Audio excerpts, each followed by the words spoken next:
jërë ngeen jëf mbokk internet live Sénégal TV ñu ngi leen nuyuwaat bu baax a baax jaar leen rafetlu ànd bi saa su ne ñu koy defee ci seen émission La Voix rare lii nag daal di nekk le premier numéro ni ngeen ko gisee on a le plaisir dalal ki nga xamante ni si moom la moo di Abdoul Aziz Paye nekk juriste fiscaliste mais aussi nekk maire de la commune de Gueule Tapée Fass Colobane mais aussi tamit il est le leader du mouvement républicain sénégalais tey moom la ñu dalal di waxtaan ak moom li nga xam ne moo di actualité bi dina ci am nag ay ponk yu fasantikoo yoo xam ni nañ ko fas yéene waxtaane ak moom ñeel itam mbirum économie ñeel finance publique la nga xam ne moo fa daal di tukkee nouveau programme d'aide bi nga xam ne FMI waroon na ko débloqué ngir réewum Sénégal mu jëwul am la dox seen diggante dinañ ko daal di fas yéene faram-fàcce ak moom bu ñu fàtte itam sorte bi nga xam ni le président Diomaye def na ko ngir bëgg FMI baral jéego yi ba xam dina amam déet est-ce que dañoo toll ci dëkk boo xamante actuellement nos dirigeants doonoo comprendre que ni Sénégal mënta développer sans li nga xam ne moo di l'aide de FMI et de la Banque mondiale dina bokk ci ay questions ñu fas yéene faram-fàcce ak yéen ba tey ci mbirum économie mu daal di nekk taxation mobile monnaie bi nga xam ne actuellement mu ngi am askan bi lan moo ci nar a nekk li nga xam ne moo di seen apport et pourquoi aussi gouvernement bi réussir loolu bëgg a jël lu mel noonu est-ce que jàpp na ne aussi li nga xamante ne si neen ci ay puissance xëy suruñ ko est-ce que Sénégal dina ko daal di réussir loolu itam question la boo xam monsieur le maire dina ci daal di tontu nu mu gën a yaatu mbirum dette cachée mu nekk bor bi nga xam ne nee nañ dañ koo nëbb kàddu yu ci lancé président du Sénégal Macky Sall daal di yëkkati dinañ ci wax aussi moom tamit digganteem ak Nations Unies ñu bëri jàpp ne actuellement ci campagne rek la nekk ngir yaatal sa candidature dinañ waxtaan ci incident diplomatique bi nga xam ne am na ci tribune des Nations Unies président Diomaye bi nga xam ne daal di perdre son discours foofee loolee lan la mën a jurul ban njeexitat ci réewum Sénégal nañ waxtaanee mbirum Madiambal ak itam propos yi nga xam ne jàpp na c'est injurieux de Ngoné Saliou vis-à-vis la communauté Peul et de l'ancien du Sénégal mu nekk ay programme dañ ko waxtaanee ak monsieur le maire maa ngi lay nuyu am mbégte namoon naa la di la bàyyi internet yi maa leen raw maa leen di nuyu di leen fay di nuyu seen internet yi nga xamante ne ñooy seetaan émission bi yëpp di leen jox seen wàccuwaay di leen wax namoon naa leen parce que gëj nañoo gisee pour waxtaan comme ni nga ko waxee ci mbirum réew mi j'espère que liñ fiy waxtaan xam-xam dina ci tuuru ba ñu mën ko for ba mën ko jëriñoo pour askan mi yëpp pour réew mi yëpp. merci beaucoup monsieur le maire en tout cas c'est toujours un plaisir ñuy bokk ak yow li nga xamante ni si moo di waxtaan bi di waxtaane tolluwaay réew mi parce que da koy yeer yenn saa yi mu nekk la voix rare ñu jël ñu mel ni yéen ngeen xam ne seen xam-xam dafa màcc ci réew mi ñuy waxtaane actualité bi alors dañ ko doore mu nekk mbirum économie déjà sànq ni doon wax am na benn nouveau programme d'aide boo war nañ ko débloqué diggante Sénégal FMI ginnaaw bi ñu amee ay waxtaan mois de août bi ñu génn juin ak itam li nga xam ne moo di avril waaye mujjewul antu lañ ca mën a jàpp nag ba léegi ni mooy FMI ak Sénégal déggooguñu ci li nga xamante ni si moo daal di nekk mbir programme d'aide parce que FMI li mu bëgg le Sénégal yi dangul alors diggante FMI ak Sénégal est-ce que jotul justement le pouvoir bi fi nekk génne les preuves concrètes yi nga xam ne ñu ngi leen ko doon laaj pour fësal li nga xam ne moo nekk mbirum falsification des chiffres au moins dëkk mën a avancer. waaw mais loolu moom xam nga il faut que ñu yóbbu ko ci contexte am. parce que li indi loolu yëpp mooy wax ba nga xamante ne dafa jóge ci njiitu njëwriñ yi. bi mu defee situation bi mu ne dafa am lu toll dette cachée ba nga xamante ne Sénégal da ko doon nëbb FMI ak Banque mondiale loolu moo jur tey lii fi ne. tout à fait. bu ñu demee nag ba ci biir dox. ñu def ay rapport d'audit di jéem a xool ndegam am naak amul ak nu mu tëroo. dafay indi interrogation ci population yi parce que du ñëpp la seen xam-xam màcc ci mbir yooyu. tout à fait. li ma ci mën a xam man si fekkee ni si analyse la li may jot comme ay données ak li may analyser damay jàpp ne en fait du dette cachée ay dette la hors budget te day am. d'accord am na ci yeneen réew. mën nañu wax ne tey jii réew yi ñuy wax les pays émergents yu bëri et les pays du Golfe dañ koy utiliser. ndax loolu dañu jàpp ne war na mën a fonctionner loo économie réew mi. alors su fekkee ne régime Macky Sall bi ñu fi nekkee dañ ko considéré woon comme ay dettes ya nga xamante ne hors budget la bu régime bu bees bi ñëwee changer paradigme parce que ñoom ñoo changer doxalin. tout à fait. ne loolu du dette hors budget mais dette bu ñu war a def ci budget bi la. ñu def ko ci budget bi ba mu jural ñu ñoom ne suñu dette publique toll ci 118% wu PIB bi. conséquence bi tak aussi il faut ñu dund ko. bien sûr. bu ñu fàtte ni aussi que jawriñu ministre yi. waxoon na fi it Sénégal soxlawul FMI. pour mën a liggéey.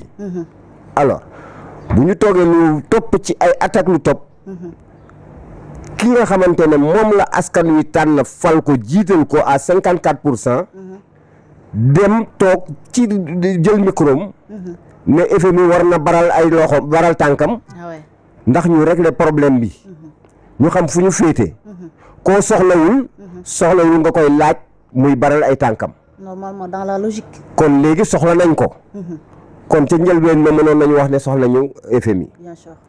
leneen li ci nekk mooy il faut ñu def attention parce que tey jii bu fekkee une société parapublique bu la ci neex nga tànn ko muy Senelec tout à fait. dafa dem leb état bi garantir ko dette boobu nekk gul dette d'état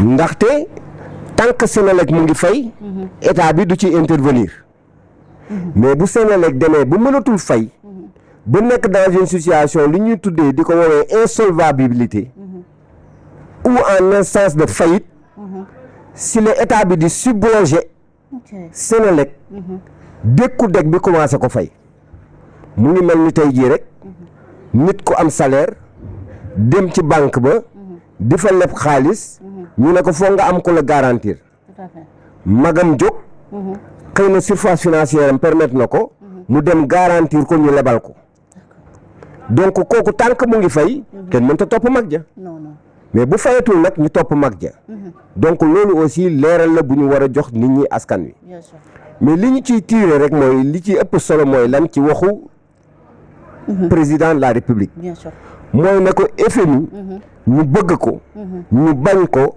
nécessité la pour accompagner Sénégal pour ñu génn ci tolof yi ñu nekk sur le plan économique social culturel et partout loolu mooy dëgg nañ ko assumer xool naka la ñu mën a trouver ay solution ak FMI parce que dette cachée dette erronée nu mu tudd tur bu nekk génn nañ ko fi alors loolu est-ce que jaroon na ko donc il faut que maintenant qu'on revienne à la raison que ñu wax dëgg bi lan la FMI xool lu mu mën a jàppee te sax da ngay njott ne FMI xëy na dina xaw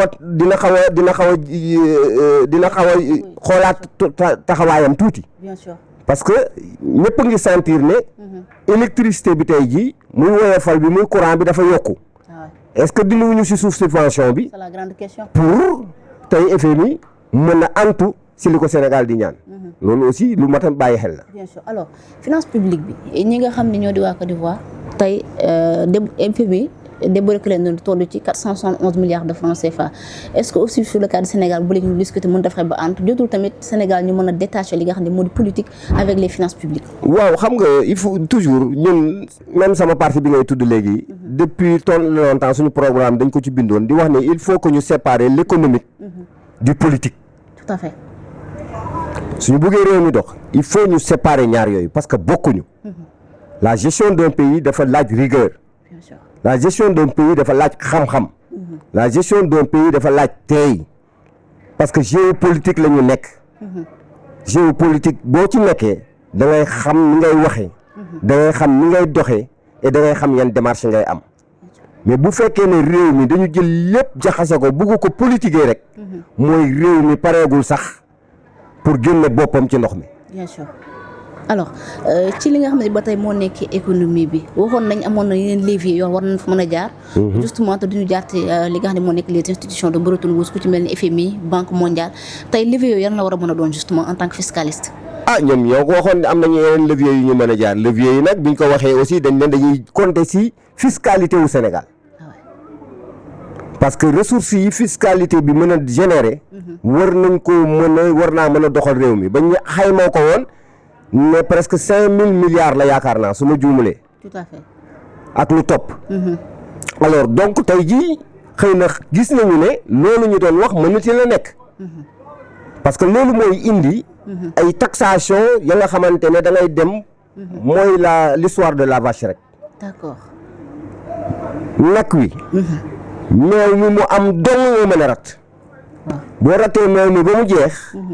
loo rataat rek deret la. te nag bi bu joxee deret. day faatu. nit yi nag. bu ñu demee ba mënatuñoo fay. mënatuñoo cotiser. mais économie dëkk bi day gën a rës rek. bien sûr. c'est important. ah ouais c'est important. ci loolu la nit ñi wax ci mbirum taxation mobile money. mu nekk ay Wave Orange Money yeneen kuréel yu bëri actuellement ñu ngi koy ñaxtu déjà bëggoon nañ sax ñu am benn waxtaan diggante ak nguur mi léegi mënagul fexe ba ant alors tey est-ce que jàpp nga ni li nga xam ne moo nekk mbirum mobile money diaspora bond bi ñuy wax déjà dañ ko ñëw ni mu gën a yaatoo. parce que avec les Sénégalais ça devient un peu compliqué pour eux. est-ce que jàpp nga ni c'est un projet économique boo xamante ne nguur gi mën na cee jëfandikoo pour suqali l'économie qui est à terre. il faut que ñu def différence ci ñaar ñi déjà taxation mobile money bi. loolu lempo toroxal la. lempo toroxal. waaw.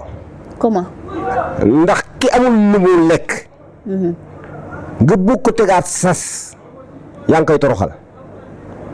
les Sénégalais ne mangent pas à leur faim. les Sénégalais ne se soignent pas. les Sénégalais ont des problèmes d'éducation. les Sénégalais ont des problèmes d'électricité. les Sénégalais ont des problèmes de loyer. la ñuy am weer bu dee. mënuñu si sax faj seen aajo ya nga xamante ne moo leen di permettre ñu nekk nit. nga ñëw yokkalaat leen ci beneen taxe. naan leen da ngeen di nattal état bi. loolu mooy toroxal nit ki. alors effet yi mu mën a am lan la. am na nga xamante ne tey jii nit ku war a may nit 100 000 francs. war a fay 1% déjà. muy 10 000 francs non. su ma juumalee. après nga war a fay 0,5 sans nattal état bi. après nga dem yow si chiffre d'affaires bi opérateur bi di jël nga jëlaat si 1,5%. ça devient compliqué léegi 100 000 bi jeex de. balaa càng nga ne waa ji doxal nga ñëw ma jox la sa 100 000. te si loolu lañ nar a dëppee ji. c'est-à-dire nit ki nga xamante ne dafa war a may nit 100 000 francs mu nar ko coûter ay 115 000 francs. mais dina xoolaat balaa moo envoyé nit ki xaalis bu fekkee nit kaa ngi fii. te bu ñu fàtte ne def avant lii di am Money Express bi avant muy am Sénégal yi dañ daan jokkalante xaalis donc circulation monétaire bi mooy dañ doon jël xaalis di ko jox espèce par espèce. est-ce que duñu dellu ci loolu bu ñu delloo ci loolu lan mooy doon conséquence bi mooy entreprise yooyu doon def loolu dinañu mujjee tëj. le taux de chômage. taux de chômage bi augmenté waat yaa ngi dégg consommation bi baissé parce que ñi doon fayoo ko dem di consommer amatuñu lu ñu consommer jee donc dafa am ay effets pervers et taxes yooyu lan la mën a régler comme problème véritablement c'est ça mënoon naa nangu ñu ne dañuy créer lu ñu tuddee pas une taxe mais une taxe parafiscale taxe parafiscale mooy lan mooy benn l'impôt booy indi ci réew pour benn période bu déterminée pour un problème déterminé pour régler problème boobu. D'accord. nga ne par exemple employabilité des jeunes du Sénégal dafa am problème dañuy wax entreprise yi ku ci nekk sa chiffre d'affaires annuel da ngay cotiser 1%. ñu jël ko dugal ko ci un fonds dédié. fonds boobu permettre ñu mën a former jeunes yi. mën leen jox ay métiers et cetera. mooy comme la CFC la contribution forfaitaire des employés buy am ci fiscalité Sénégal. mais boo ko defee at wala ñaari at wala ñetti at. parafiscalité boobu dafa war a disparaître entreprise yi dellu si lu ñu nekkoon parce que fekk na nga régler problème boobu nga doon bëgg a régler mais ça ay taxes ya nga xamante ne man li ma jàpp ne injustice fiscale rek lay indi. d'accord. injustice fiscale rek lay indi. tout à fait alors monsieur le maire actuellement dañoo nekk réew moo xam ne ñi ko diriger ce sont des inspecteurs des impôts et domaines te nit tamit mënoo gàllaloo nampul est-ce que du peut-être ñoom li ñu jàng loolu lañ bëgg a jël tari ko ci réew mi est-ce que jotul aussi tamit dëkk bi ñu koy jox ñoo nga xam des technocrates wala beneen xeet boo nga xamante ni si au moins dinañ mën a doxal réew mi teg ko ci dans des bons. non loolu nag du ma ci d'accord ak nit ñi. parce que en fait fiscalité ñi ko nàmpat. bokk xam nañ ne instrument de politique économique la. d'accord. instrument xam nga instrument dafa mel ni nga nekk ci orchestre rek mu am guitare. am sabar. yaa ngi dégg. am chanteur. am pianiste. am claviste. donc économie noonu la tëddee. d'accord fiscalité bi nag. benn la ci yooyu. dama lay jox exemple pour te expliquer pour étayer li ma lay wax. tey jii ñu xool ne Sénégalais yi par exemple pour ñu am kër gu ñu dëkk coono la. état bi mën na ne képp kuy tabaxati kër. soo jëndee terrain dootoo fay l'impôt. képp kuy tabaxati kër boo jëndee ciment nga jënd fer jënd nga kii pour mu defar kër gi doo ci fay impôt. boobu dafay def choix renoncer ci ay recettes. pour régler un problème social mooy le problème de l'habitat. d'accord. mais bu créer régler problème habitat boobu ba pare dafay am lu ñuy tuddee multiplicateur fiscal parce que bu kër yi yokkoo facture courant yi yokku yaa ngi dégg jënd bi ñuy jënd di ko indi ci kër yi yokku ainsi de suite loolu day créer de la richesse et richesse boobu muy créer état da ci am impôt bu ñuy tuddee taxe sur la consommation et loolu moo koy permettre mu delloo ko ci budget parfois am na état yu fonctionner noonu donc fiscalité bu ñu jàpp ne ñoom dañoo jàng fiscalité rek moo tax ñuy taxer parce que c'est une théorie très simple on dit que trop de fiscalité tue d'ailleurs la fiscalité. Tout à fait. Trop de fiscalité tue la fiscalité. Donc la fiscalité na nit ñi comprendre que instrument de politique économique dong la du leneen mënu ko wees comme la monnaie comme le crédit comme d'autres instruments en économie. mais nag fisc bi actuellement dafa métti ci réew mi Sénégal yëpp a ko yëg. waaw mais foog ñu gasoil bi cher na dund gi cher na. foog ñu yëg ko rien ne bouge. foog ñu yëg ko. ah ouais. na Sénégalais yi dem xool li structure du prix du carburant. njëgu carburant bi naka lañ ko tëggee lan moo nekk ci biir soo jëlee litre gasoil bi nga jël litre essence bi 50% wu njëg googu yëpp impôt la moo tax bu ma déggee nit ñi naan naka état bi wàññi dafa am lu ñu umpale parce que loolu boo ko teggee rek day am répercussion ci budget général u état. ok kon état mënta wàññi essence bi. damay dégg nit ñi di wax naan Mali la gën a yombee. ah ouais. parce que taxe yi am Mali amul fii. d'accord. mais prix bi boo ko jëlee. lu mu néew am na 50% d'impôt. c'est-à-dire boo ko wàññee yow impôt yooyu nga mën a génne. tout à fait. soo génnee impôt yooyu nag. de 25%. c'est-à-dire que ce budget. recettes yi nga si doon am day baisser de 25%. tout à fait. donc dépenses yi nga doon def. day baisser de 25%. ah ouais. donc il faut nga am boo dindee 25% yooyu. feneen foo mën a dem pour lijjanti fa 25% pour combler déficit bi nga créé fële. tout à fait là aussi c'est clair. loolu xam-xam la du xam-xam la du caaxaan. waaw structure prix yi rek structure prix boo demee nga jël ko rek di nga gis lépp mu leer nañ sa ay bët. tout à fait. dafa bëri l'impôt ak taxe bu ñu teg ci affaire carburant bi loolu moo tax carburant Sénégal cher. mais actuellement avec le gaz bi ñu am ak entre autres est-ce que tamit état mën ba alléger affaire yi. waaw mais bon je pense que le régime sortant defoon mettre nañu un dispositif pour ça pour que gaz bi ñuy consommer fii déjà ñu am gaz ba nga xamante ne fii lañ koy liquéfier defar ko yëpp pour Sénégalais yi mën koy utiliser. mais je crois que période boobu egguñ ci. buñ ci eggee yaakaar naa war naa mën a teg fexe ñu mën a wàññi mbir yi. mais nag aussi il faut pas ñu perdre de vue. non non. gis nga adduna. ku yaakaar ne. Sénégalais yi laay waxal. maa ngi koy wax depuis ñetti at. ku ci yaakaar ne revenu pétrole bi mën na développer Sénégal wala mooy développer Sénégal yaa ngi nax sa bopp. ñooñu ko waxoon de. ani Angola tey. ah ouais rawul Sénégal de. 70% de taux de croissance la Angola amee bi mu commencé produire pétrole. 70% la loi xam nga ñun dañuy wax ay 10% 12%. l'Angola était à 70% de taux de croissance. Angola moo gën a endetté Sénégal. foofu. donc revenu de rente yooyu. permettre kenn du ko def sax ci budget normalement. ok. dañ ko war a destiner à autre chose. ci ñi xam seen xam-xam xaw a màcc man sama xam-xam màccul ci économie nag. mais ci ñi seen xam-xam ma xaw a màcc ci économie te ñu ngi ciy wax. dañuy wax ne boo amee ay revenu yu mel noonu. dafa am looy créer mooy lu ñuy wax lissage budgétaire. lissage c'est-à-dire que da ngay lisser budget bi. lissage budgétaire boobu yow noo koy defee. mooy ne ko da ngay xool sa douane. ak sa fiscalité. ñaata la lay indil par at. bu dee 1000 la. 1000 milliards la. nga calculer 15% wu 1000 milliards yooyu ñaata la. mu jox la par exemple normalement si je ne m'abuse pas 10% ça te doit faire 100 milliards les 15% ça doit faire 150 milliards. nga dem jël sa revenu yooyu lu toll ci 150 milliards ñëw dugal ko sa budget. parce que waroo déséquilibrer budget bi. parce que boo ekkee ne da nga am 1000 milliards. de rente pétrolière. nga ñëw dugal ko ci budget bi. sa budget dem nekk 7000 milliards. de recettes. budget dafay équilibré wu.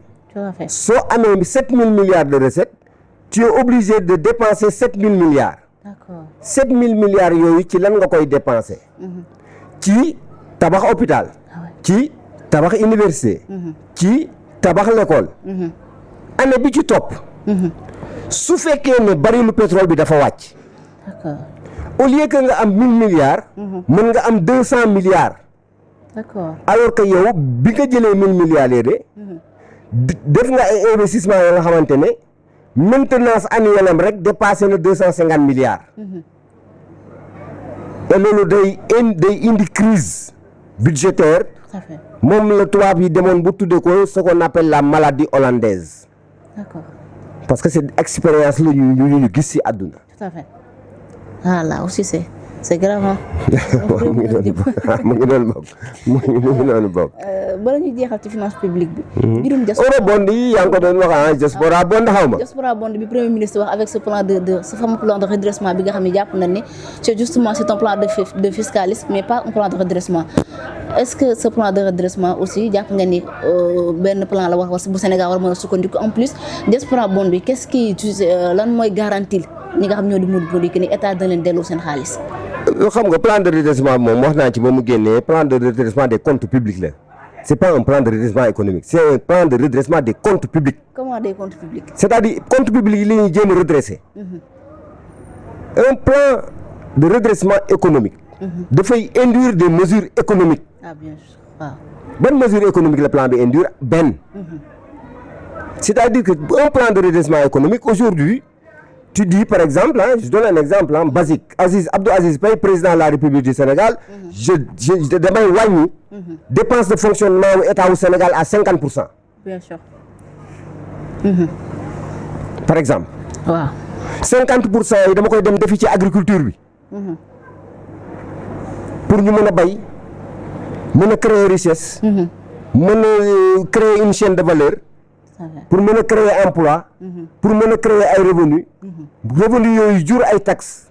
taxes yooyu ñu delloo ko ci budget état ma gonfler sama budget. D'accord. par exemple. loolu mooy ay plan de redressement économique.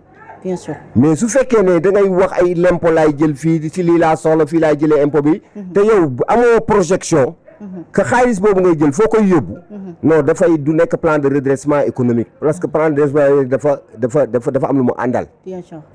presse bi. du lu bees. D'accord. mais presse yi daan am. mooy plan de redressement économique et social bi fi njëkk am Sénégal.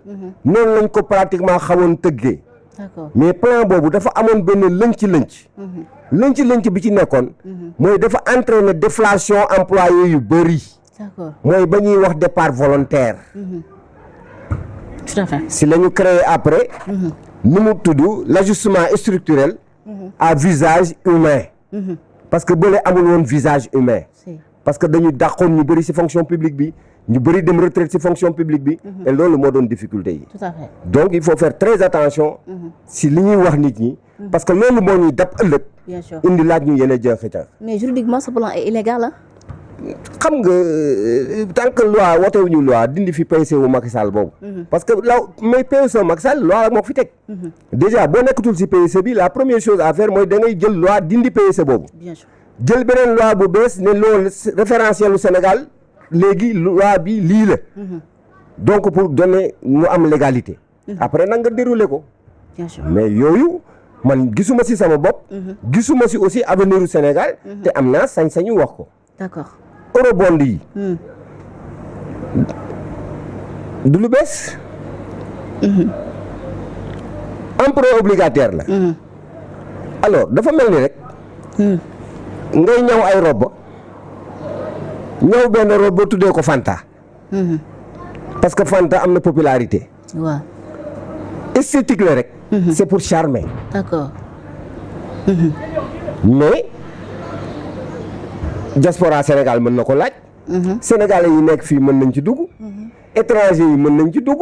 comme yeneen emprunt obligataire yi Sénégal def boobu léegi. Tout à fait. mais c'est xam nañ ne. dañ doon def ay emprunt obligataire. ci le marché financier de l'UEMOA. fi mu ne nii marché financier wu UEMOA dafa xaw a étouffé. Ah ouais. et le Sénégal je crois suma juumul ci at mii rek pratiquement leb nañu 2000 milliards. mais 2000 milliards yooyu fu mu dugg. kenn xamu ko. est-ce que def nañ ci investissement. su fekkee ne nag loolu yëpp defuñu ko ci 2000 milliards yooyu est-ce que 300 milliards yu ñuy wut est-ce que proportion à épargne wu diaspora bi dina leen permettre ñu participer massivement mooy benn. parce que bul gis ne diaspora bi dañuy nekk foofu di yónnee seen njaboot yi fii ñuy dund nga yaakaar ne yor nañu alal mën na am dañuy def ay sacrifice sax ñoom pour yónnee seen njaboot yi pour ñu mën a dund. si bari na ci. bu ñuy est-ce que li ñuy épargner Europe am na doole ba nga xamante ne mën nañ ci intégré wu ba nga egg 300 milliards. 300 milliards yooyu aussi boo ko jëlee fan nga koy yóbbu. est-ce que da nga ko jël pour fay fonctionnement. est-ce que da nga ko jël pour fay ay salaire est-ce que da nga ko jël pour ay dépenses de prestige. wala est-ce que da nga ko jël pour def investissement productif. loolu daf ci am solo. parce que foofu lay am utilité. y a rien de jambique c'est-à-dire bu ñu fi nekk di créer ay situations la Côte d'Ivoire a fait mieux que le Sénégal. Ah bien sûr. La Côte d'Ivoire est allée en Chine décrocher plus de 450 millions de yens sur le marché chinois. Tuddee ko Samouraï Bond. À des taux mieux que les taux du Sénégal. Ah ouais? Oui. Alors, donc il n'y a rien de nouveau. Vraiment. Il suffit juste de l'ambition pour développer ce pays. C'est ça la capacité des pays. Ah, c'est ça. La gestion bilatérale des relations. Mais est-ce que la vision est là justement? Je n'ai aucune perspective dans ce que je vois pour mon pays. Là où je suis assis. Parce que gisuma vision bu claire. 2050. xawma fu ñu jëm. Le projet? Non, un projet c'est un court, moyen, long terme. Court terme du yàgg. ñaari at a ngi nii gisaguma dara. waaw teewaguñ dara. Moyen terme bu ñu eggee ci mandat wu 5 ans moyen terme bi du doon 2 ans et demi wala 3 ans. Bien sûr. gisaguma dara. Peut-être que dinañu egg ci loolu mais il faut avoir de l'ambition pour ce pays. Ah bien sûr. Et il y a des solutions pour régler les problèmes des Sénégalais parce que les Sénégalais yi nekk ci réew mi am nañu seen xam-xam màcc ba nga xamante ni tey jii bu ñu leen woowee toog ak ñoom ñu delloo équilibre yi delloo Sénégal place am si fu mu toll woon ci àdduna. Bien sûr. Espérons que dinañ am boobu grandeur. Ouais. Monsieur le maire alors li ñuy waxtaanee ba tey bokk na ci mbiru Macky Sall ñaari sorties yi nga xamante ni def na ko fi mu jigéeyante loolu mais li ci marqué franchement Sénégal yi bokk na ci depuis loolu ñu ngi koy xaar pour mu àddu ci dit cachet bi mu ngi ci doog a àddu di xam le ni moom si jëm moom moo njëkk a étonné bi mu déggee ni dit cachet dafa am ak itam falsification des chiffres déjà moo xam le ni lu jaar Banque mondiale xam ni assemblée da koy valider cour des comptes cour suprême ba ci moom présidence war ko mën a valider yëgu ko xamul boo xam des cachet am na là aussi c'est grave déjà muy xaar rapport bi nga xamante ni si cabinet français bi di Mazars ñoom lañ ko commandité woon déjà ce cabinet là monsieur le maire ba léegi ni xamaguñu ba xam état du Sénégal moom moo ko commandité woon en plus lan la ko coûté parce que normalement bu dee moom état la dina ko coûté xaalis ba tey kenn waxu ci dara nee na ndax boobu pare na jox nañ ko président jox nañ ko FMI ba léegi ni gars yi gisaguñu dara ñu ngi xaar ni en plus et pour plus de transparence et de bonne gouvernance est-ce que li woon gën du ko publier comme ni ñuy def le rapport de la Cour des comptes mais aussi ñëwal ci le cas de Macky Sall en tant que président de l'ancien président moom mu ni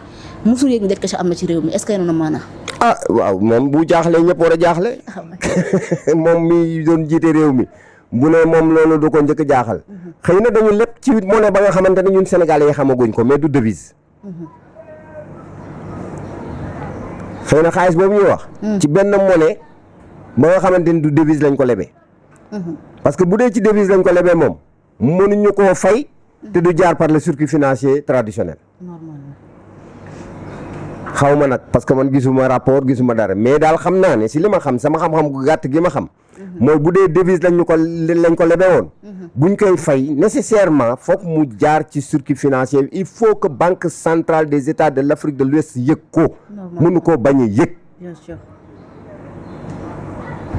loolu moom lu leer la mais xëy na nag moo ne xëy na ugg ya la loolu tamit xëy na ugg ya lañ lebaloon mën naa am est-ce que jàpp nga ni bor dette publique est-ce que war nañ ko mën a cacher dette publique ba pare ñu doot ko cacher est-ce que non déggoo li ma ne dette cachée man dama koo gëmul man gëmuma dette cachée man gëm naa dette hors budget mais dette cachée moom gëmuma ko d'accord kon vous êtes en phase avec l'ancien président du Sénégal non je dis pas que je suis en phase j'attends le rapport li nga wax léegi mooy wax nga mbir ata ngi nii ay rapport am na nañu publier rapport yi ku ci nekk boo ko lire di nga am ay données yu tangible yoo mën a analyser pour wax sénégalais yi xamul ñu mën a xam bu dee dette cachée la ñu ne waaw dëgg la dette cachée la bu dee dette du dette cachée ñu ne waaw déedéet du dette cachée. nii la demee. tout à fait mais bugguma liy dal Sénégalais yi di ma dal souvent ñu baal ma ko. mais di wax ci loo amul ay données. tout à fait yu tangible parfois c'est dangereux. da ngay poser rek ay alternatives. mais gëwuma man. Sénégal. di fay dette. en devise. ñu ne dette cachée la parce que mënoo fay devise te jaaroo banque centrale des États de l'Afrique de l'Ouest mënut a nekk. normalement waaw. merci.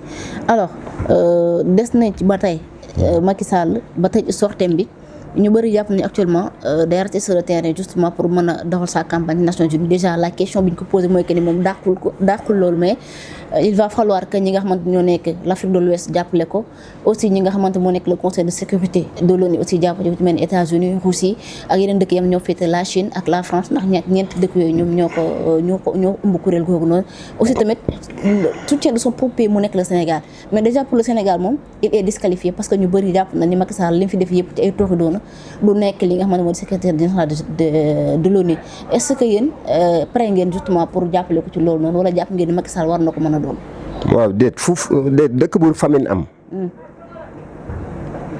ñu ne Moussa mii de buñ ko tungóobee ba mu yéeg ci kaw dina dajji saaku dugub bi mu tuuru. yaakaar naa ñëpp dañoo war a tingoom Moussa mu dem dajji saaku dugub bi mu tuuru ku ne for lañ ci li nga war a am. su fekkee ne Macky Sall moo nar a nekk le seul candidat africain pour le poste des Nations Unies. toute l'Afrique. laa wax seen globalité en premier chef le Sénégal.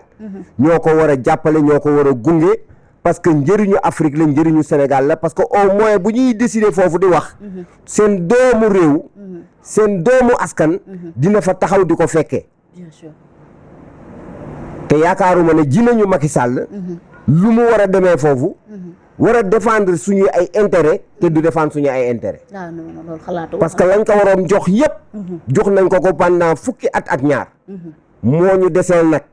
su fekkee ne lim ñu war a indil deseel ñu ko fay ñu ko ñu sant ko ci gërëm ko. mooy mu dem Nations Unies. mais alhamdulillahi rabbil alamin. bien sûr. il faut qu'on raisonne de façon très simple. c'est l'ancien président de la République du Sénégal am na lu mu def lu baax. am na lu mu def lu baaxul. juum na juumul. am na lu mu fi bàyyi am na lu mu fi bàyyiwul. mais parfois il faut que ñu toll fa nga xamante ne. gis nga ki nga gën a bañ. mu nekk sa noon. boo dajeek moom ci jàkk ji. da ngay ñaan yàlla mu may la xol. ba nga mën a dellandoog moom julli ak teewlu. bien sûr c'est important. c'est important. Espérons que le Sénégal va porter la candidature de Macky Sall mais moi personnellement je ne le crois pas monsieur le maire. Ah mais il le faut hein, c'est tout à fait naturel. J'en appelle à la clairvoyance et à l'esprit de dépassement du président de la République hein, pour lui dire président Bassirou Diomaye Diakhar Faye, s'il faut porter la candidature de Macky Sall pour qu'il soit le secrétaire général de l'ONU. na nga ci def lépp loo ci mën pour mu mën a nekk secrétaire général de l'ONU parce que dalay yokk rek mën laa wàññi. bien sûr et en plus ça c'est de l'honneur pour le Sénégal. Ah oui, un grand honneur. Mais monsieur le maire temps yële l'actuel ministre de la justice Yacine Fall waxoon na fi loolu Sénégal xalaatul lu mel noonu di soutenir la candidature de Macky Sall. waaw Yacine Fall du Sénégal nag Yacine Fall dañu ko jël rek ñun ñu moom dénk ko. Est-ce que c'est pour. ñun ko moom ministère yi ñu ñoo ko moom di peuple bi. La souveraineté appartient au peuple. Bien sûr. dañuy dénkaane rek président dañ koo dénk. député yi dañ leen dénk maire yi dañ leen dénk. ministre yi dañ leen dénk. ki dénkaane nag am na sañ-sañu wax ne li ma leen dénk doxal leen ma ko nii. Bien sûr. Tout à fait c'est clair alors incident diplomatique bi am ONU. Le vice-président presque il a perdu son discours ba pare di gëstu il a utilisé un format français boo nga xamante ni kenn mënu ko comprendre. Ils ont pris le discours qu'ils ont déposé lan lañ ci mën a jàpp alors est-ce que loolu am doom benn jeexital bi muy def ci li nga xam ne moo nekk la politique diplomatique du Sénégal. waaw incident bu malheureux la. xaw ma nu mu dikkee. mais am na ya nga xamante ne moom diplomatie Sénégal quand même mësu koo dal. lu mel noonu dal nañu nag. d'abord dañ ci war a tirer enseignement ba fexe ba ëllëg lu mel noonu bañatuñu dal. Tout à fait. mais c'est lu regrettable la. ndax bi ma ko gisee. dama jàpp ne bu fa Sékou Touré taxawoon rek wax. dama jàpp ne bu fa Assane Ndoye taxawoon rek wax. dama jàpp ne bu fa Patrice Lumumba taxawoon rek day wax. donc suñu njiit yi nañuy waajal seen bopp pour circonstance exceptionnelle la. da ngay am capacité d'adaptation exceptionnelle. bien sûr. waajal sa bopp ba nga xamante ne. këyit wala ñàkk këyit. da nga wax lu ñu ci dégg. bien sûr. et doon na def honneur bu rëy Sénégal. Wade la une fois fait. waaw mu ngi noonu. bien sûr. voilà. non mais Wade c'est un grand homme. c'est un littéraire. un grand homme. un grand homme. Alors, pour moi qui l'ai fréquenté voilà un grand homme. c'est un grand homme bien sûr. est-ce que tamit monsieur le maire du Scrabble bi moo def effet ci mbir parce que au lieu de réviser ses discours nga toog di foofu. non da doon décompressé rek quoi. da doon décompressé rek. peut-être qu'il avait tellement lu le discours qu'il fallait décompresser et il était parti faire le Scrabble mais peut-être en faisant le Scrabble il y a un mot qu'il a vu qui l'a perturbé. D'accord. C'est possible. C'est possible. alors on termine démb ba tey am na ay kàddu yu jug ci réew mi te déjà c'est regrettable en plus c'est désolant pour un pays comme le Sénégal ñu toll foo nga xam ne dañ toog ci ay plateau di saagante au lieu ñu am benn débat bu nga xamante ni si ça sera un débat équilibré benn débat boobu débat d'idées lay doon de grands hommes ñuy toog di waxtaane même nit bu nekkee sax tuuti jëma mooy mën a gën xam-xam si gémmiñam mais à chaque fois dañuy gis saagante xasta ci diggante APR Pastef jàppal kii bàyyil kii ñu gis benn journaliste Ngoné Sall yëkkati ay kàddu ba ñu gis sax Khalif Omar Yène génn ci di ko dénoncer ñu bëri actuellement am na plainte collective 2 plaintes yoo xam ne gis naa ko ñu dañ ko jëmale contre Ngoné Sall alors ces propos naka lañ ko mën a jàng en plus naka lañ mën a def ba yu mel noonu incident yooyu dootul xew ci li nga xam ne moo di société bi te Sénégal c'est un pays de la teranga mbirum xeet ak waaso war na fi daq. waaw dafa am ay kaddu wax ya nga xamante ne man day personnellement di ci wax sax daf may diis. ndax kàddu gu teggoonewul kàddu gu amul yar kàddu gu ñu woddul du dugg sama ay nopp réew mi nag dafa toll fa nga xamante ne ku jóg ñu jox la micro tàllal la ko ngay wax sama turandoo dama ko mës a dégg mu naan wax dafa jooy parce que dañ ko wax fu ñu ko war a waxee wala ñu wax ko nuñ ko war a waxee il faut que nit ñi dellu si seen xel dellu seen bopp xam ne ci réew la ñu ne réew mi ay affaire waaso loolu dépassé nañ ko yàgg na cousinage bi fi am rek tax na ñun ñu dépassé loolu bu yàgg et dinaa la wax tey lu xaw a doy waar lu Sénégal yi bàyyiwul xel Sénégal dafa nekk nation ba pare doog a nekk état. D'accord. Sénégal dafa nekk nation ba pare. doog a nekk état. ci naka. c'est-à-dire que avant ñuy dem indépendance. nation la ñu woon. c'est-à-dire dañu jaxasoo woon suñu biir. ñii di am ay gaal ay kalfi. ñii di am loolu. donc dañu jaxasoo woon ba pare.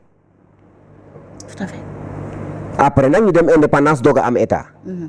moo tax boo gisee yenn crise sociale yi wala crise ethnique yooyu mënul woon am Sénégal parce que mënul woon prospérer mais yeneen état africain yëpp dañ nekk état ba pare doog a nekk ay nation moo tax nga fay gis ay crise épisodique entre les différentes ethnies ñun yàlla muccaloon nañ ci loolu xanaa nag yàlla du ñu muccal ci mbir ba pare ay gone ya nga xamante ne xamuñu dara ci àdduna seen àll bi ferul ñu leen di jox kaddu ñu yëkkati ay kaddu ya nga xamante ne mag mu ko dégg rus borom kersa gu ko dégg rus képp ku ñu yar boo ko déggee rus ko c'est regrettable mais dañuy tirer enseignement yi parce que nit ñi dañu tàmm ci réew mi lu bon fi mu ne nii dañuy wax lu bon ba pare delluwaat ginnaaw di ko rëccu balaa ngaa waxati nag xoolal li ngay wax ba rëccu bañ a am mais di massawu Khalif Omar Yène bi di massawu sama mbokku halpulaar yi di massawu sama mbokku sénégalais yëpp képp ki nga xamante ne kaddu gu teggunuwul googu ba nga ko déggee am nga yëg-yëg bu la neexul ci yow maa ngi lay jéggalu man Abdou Aziz Paye ci turu Ngoné Saliou d'abord parce que loolu la ñuy yaree nit. D'accord. parce que wax ju bon baaxul ci kër asumala ak pénc donc nañu defaraat kaddu yi nañu woddaat kaddu yi nañu yaraat suñu bopp. Bien sûr. Aucun peuple ne s'est développé en se tournant le dos. Non, non. Nous avons des valeurs culturelles. Il faut refonder la société sénégalaise. Tout à fait. lépp ñoo ko fi andi di saagante rek seen biir. Voilà, malheureusement, on a laissé trop faire. Mais il faudrait que tamit l'État joue son rôle pleinement. Rôle État mooy l'État doit être un État régalien. si amul xajjoo amul xaasu amul xaajale amul seet. ku def dëgg nga bàyyi ko ci dëggam. ku deful dëgg nga redressé ko teg ko ci yoon. bien sûr tout à fait. je l'ai dit benn moment bu Sénégal amee crise ci benn nit ñu wax ko luñ ko war a wax. ma ne man bu ma doon procureur ki ko wax du fanaan këram tey. normalement. bu dee maag moomu bokk ndeeg bàyyi non du fanaan ci këram. ah ouais. donc il faut ñu egg foofu ci réew mi. y a trop de laisser-aller. waaw kii fii la bokk bu ma ko defee lii xëy na conséquence non. bu defee lu dul dëgg. ñu teg ko ci dëgg. bien sûr. yàlla ñun ay jaam lañu. ah ouais. ci muñ ak dëgg rek lañu yàlla bind. bien sûr tout à fait alors quelques mots sur l'affaire Madiambal Diagne parce que actuellement génn na réew mi mais Madiambal def na ay révélation démb rek sur sa page mooy xam ne ni li tax mu dem mooy que ni dafa am benn coup de fil bu mu jot ñu avertir ko ni ko boo ñëwee wuyu si dañ lay en garde à vue en plus tamit li ngay lekk foofu nag li ngay lekk na nga ko moytu ak li ngay naan comme quoi que ni dañ ko dig pour poison ou pas on ne comprend pas entre convocation et empoisonnement lan la ci lan moo ci diggante convocation lan la ci woon empoisonnement justement. xam nga daal il faut ñu bàyyi spéculer ci dëkk bi. waaw. te aussi nit balaa ñu ko arrêté ñu arrêté ko ci lu leer lu wóor lu dëggu. il faut de la justice. Il ne faut pas de l'injustice. Mais quand il y a de l'injustice, on va faire de la dialectique. Il faut faire l'injustice de l'injustice et ce qui est arrivé avec Madiambal. ah ouais kon it dal Madiambal c'est de l'injustice. koo bëgg a arrêté. da nga koy convoquer en bonne et due forme. mu ñëw répondre. ku jotul convocation d'après les informations que nous avons. yu circulé. ba dem di tukki. mën nga koo bàyyi mu dem tukkeem bu dellusee nga convoqué ko mu ñëw wuy si. bien sûr. mais su fekkee ne yow defoo ko te dafa am lu ko jiitu. parce que def nañ ko fi Mansour Faye. su ma juumulee. waaw mu def recours cour suprême. cour suprême ne buñ ko nañ ko notifié. kon kuñ ko nar a defati rek dañ ko war a notifié. bien sûr. loolu mooy règle bi. justice su Sénégal tëral. donc boo ko defulee. ba moom muy tukki bàyyi ko mu tukki. d'accord. bu ñëwee nga dem jëli ko. foo nekk ci àdduna mën nañ la dem jëli. nga ñëw répondre. mais dama ne la dialectique bi moom il faut ñu instaurer ko. justice. boo bëggee def justice. teg ko ci injustice. l'injustice de l'injustice va venir faire la justice. si là c'est clair. et c'est ça qui se passe. mais depuis quand l'administration se base sur le verbe normalement par écrire lan doon wala document. mais actuellement da ngay bàyyi ba nga ñëw aéroport ñu la yow nee nañu waroo dem ci liste bi nga bokk ñoom daal seen liste dañ jot da ngay dikk ñu xool boo ci bokk ñu la yow doo dem. loolu moo dul dëgg laa wax parce que dès lors que cour suprême prononcé wu na ci affaire boobu ci affaire Mansour Faye. non da ngeen ko notifié. amu leen droit te ko mu gën te notifié wu leen ko. donc problème bi réglé nañ ko. tout à fait. donc kuñ ko notifié tul waruñu ko téye aéroport.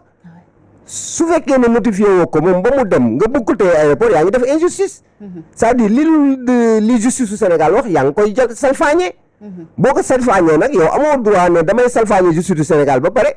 après nga ne keneen ki moom amul droit salfaañe. bien sûr. donc moo tax man la justice. su ko injustice fekk see. l'injustice de l'injustice day fekk si injustice boobu. bien sûr.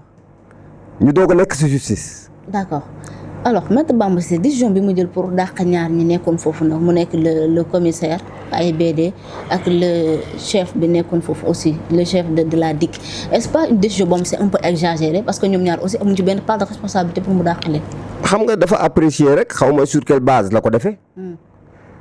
D'abord je pense que ne avant ngay dàq une autorité dans ce genre de situation dans une administration man bu ma nekk di ko gouverner dinañ def enquête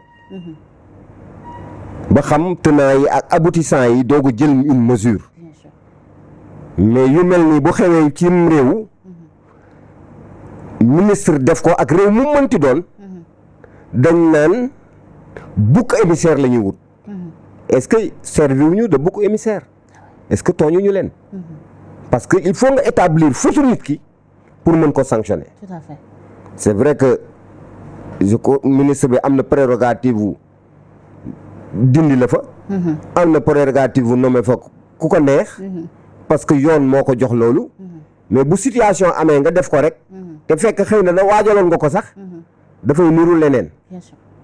donc moment boobu du woon moment jël décision pour dindi. ki nekk aéroport du woon décision pour dindi ki nekk DIC. su fekkee ne li leen fa dindi. affaire ma jàmmal la concerné. dama jàpp ne. balaa ngaa di sanctionner nit. da nga koy jàpp mu def lu mu war a te def parce que dafa def faute. faute nag boo ko defee dañ lay sanctionner. D'accord. Merci beaucoup. Alors, je ne saurais terminer sans parler de vous et de la mairie. Actuellement, fan la liggéey bi toll. ah maa ngi ci de. yaa ngi waajal législative locales yi 2027 soreetul. wala présidentielle. est-ce que yàlla falaatuma ba pare. waaw normalement. vous le méritez bien sûr. yàlla rek ay fale. Ah ouais. alors donc xam nga ñu ngi ci liggéey bi man maa ngi ci liggéey bi parce que biñ ma falee fii li may wax nit ñi rek dama ñëw fii pour liggéey dama ñëw fii pour indi lu bees. et doon na ma neex lool. ngeen ñëw ànd ak sama équipe yi. ngeen dem xool li ñu liggéeyagum yëpp. après nag ñu waxtaan ci. D'accord, là on va le faire inchallah. ngeen filmer ko. dañu def tournage. bu leen bëggee ñu def ci émission 1 heure de temps. Pas de souci. parce que dem naa ba tey. sama commune bii. su neexee yàlla avant fin octobre. kenn dootu fi dëkk di dem Pasteur. kenn dootu fi dëkk di dem Bio 24.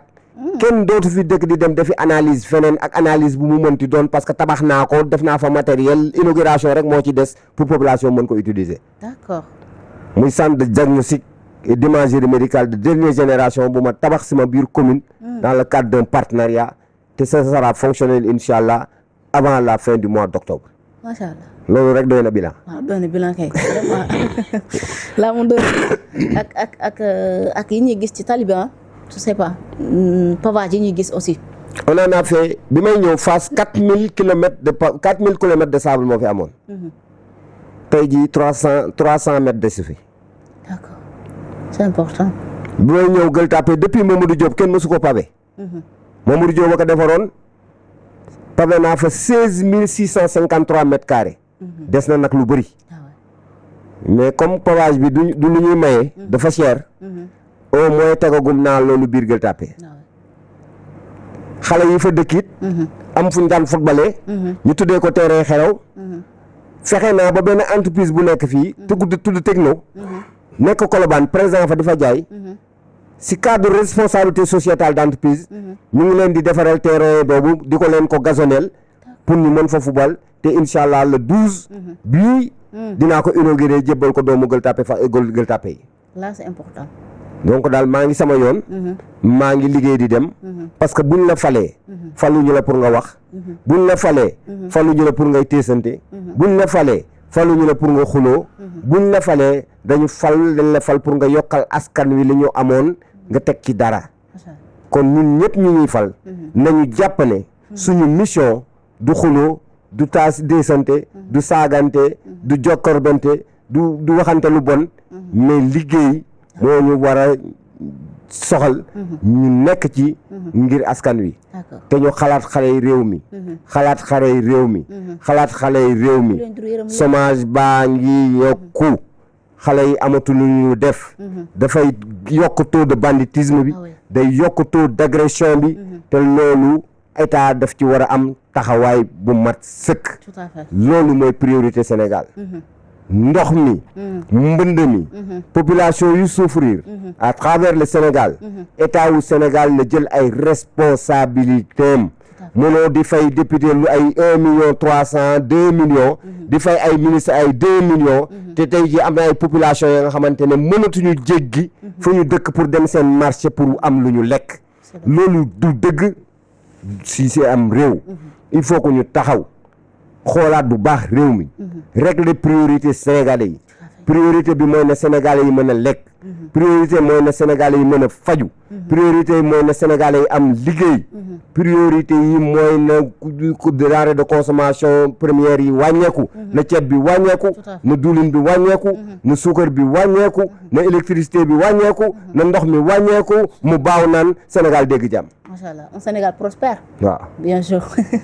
loolu laa gëm. merci beaucoup monsieur le maire. c'est moi qui vous remercie. c'est toujours un plaisir ñuy bokk waxtaan bi je vous rappelle que c'est Abdoul Aziz Paye nekk fiscaliste juriste mais aussi maire de la commune de Gueule Tapée Fass Colobane ñu ngi lay remercier baax ba amul mbégte. dalal la di la bàyyi nga tàggatoo mbokk yi. maa ngi leen di sant di leen gërëm ci occasion bi ngeen ma may ñu def émission bi yaakaar naa kàddu yu fi jib su amee lu si jub ñu xam ne du si man yàlla la bu amee lu si dëngit maa ngi baalu képp ko nga xamante ne boo ko déggee di nga am lu lay naxari parce que nit rek laa nit moom matul dafay juum et su fekkee ne am na si kàddu yu ma yëkkati njuumte maa ngi ñaan ku ko dégg mu naxari la aussi nga baal ma ax te xam ne jubluwuma si woon wax lu la naxari dama jublu woon rek wax la nga xamante ne xëy na yaakaar naa ne mën na yóbbul suñu réew mi fenn du may tëj nag moom si yéen rek laay tëjee parce que tey jii man bu ma ne woon ministère de la communication ministre de la communication non dinaa xool seen taxawaay bu baax a baax a baax parce que l'aide à la presse doit bénéficier à ceux qui sont sur le terrain à ceux qui font le travail quotidiennement donc tey jii war nañ leen mettre ay conditions yi nga xamante ne boo leen buggee déplacer wu dina yomb boo leen buggee utiliser seen téléphone dina yomb boo leen buggee am fu ngeen dëkk dina yomb si yéen parce que droit à l'information droit public la et yéen a ngi siy def ay jéego yu am solo ñu mat a jàppale ngeen état bi aussi na bàyyi xel ci loolu parce que mu ngi résorber une partie de la jeunesse sénégalaise dans ce créneau là te ngeen continuer seen direction ni ngeen nekk baax na noonu la foofu la comme ni ko sëñ Mansour borom daara yi daan waxee. merci beaucoup monsieur le maire merci beaucoup mbokku internet ñu ngi leen di jaajëfal baax a baax c'était votre émission La Voix Rare ngeen gis tey ñu doon dalal Abdoul Aziz Paye merci beaucoup aussi à Babacar moom mi nga xam ne moo yombal jëf on se donne rendez-vous beneen yoon incha allah jaa ngeen jëf. merci.